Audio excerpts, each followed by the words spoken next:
Nama saya Juju Jubaida dari kelas PGMI 4A dengan NIM 2381070019.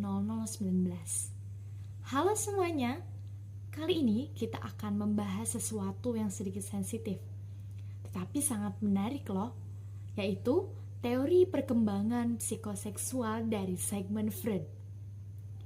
Meskipun ada kata seksual, ini bukan bahasan dewasa yang menyeramkan, tapi justru tentang bagaimana kita semua berkembang dari sejak bayi sampai menjadi pribadi yang seperti sekarang.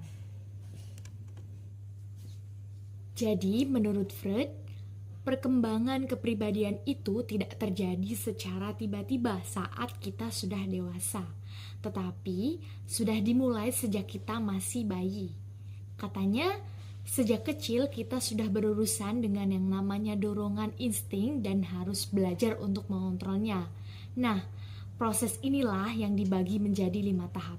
Apa saja sih 5 tahap itu? Yuk kita bahas satu persatu.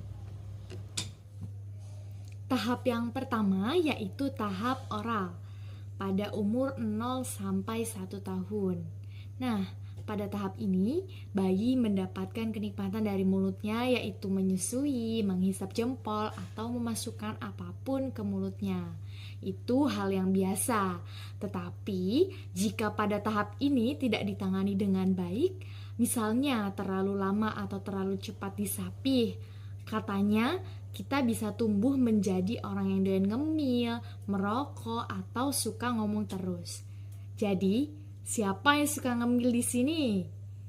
Bisa jadi sisa fiksasi oral tuh.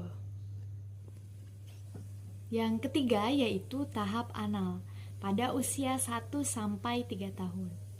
Masuk ke tahap ini, masa-masa anak belajar toilet training.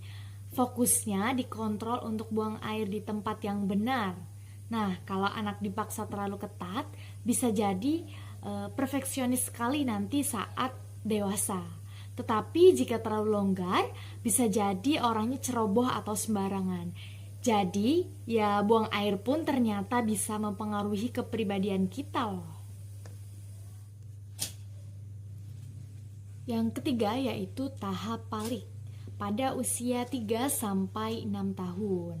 Tahap palik ini agak wow. Nah, anak-anak mulai sadar dengan alat kelamin dan mulai muncul yang namanya kompleks Oedipus dan Elektra. Anak laki-laki suka ibunya, cemburu sama ayahnya. Sebaliknya, anak perempuan pun begitu. Tapi tenang, ini hal yang alamiah kok. Dan kalau disikapi sehat, anak akan mulai meniru orang tuanya yang sejenis. Nah, dari sinilah identitas gender itu mulai terbentuk. Tahap selanjutnya yaitu tahap laten pada usia 6 sampai 12 tahun. Pada tahap laten ini seperti masa tenang, yaitu anak fokus sekolah, belajar, bermain bersama teman, dan energinya dialihkan ke hal-hal yang positifnya saja. Tahap selanjutnya yaitu tahap laten pada usia 6 sampai 12 tahun. Dalam teori Freud ada 2 istilah penting, yaitu fiksasi jika kita nyangkut di salah satu tahapnya, dan regresi jika kita kembali ke perilaku masa kecil saat stres. Misalnya, orang dewasa yang jika stres malah menjadi manja dan ingin diperhatikan sekali. Bisa jadi tuh regresi ke tahap oral.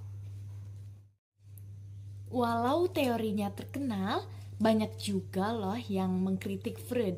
Katanya terlalu fokus ke seksualitas, kurang ilmiah, dan tidak bisa dibuktikan secara pasti.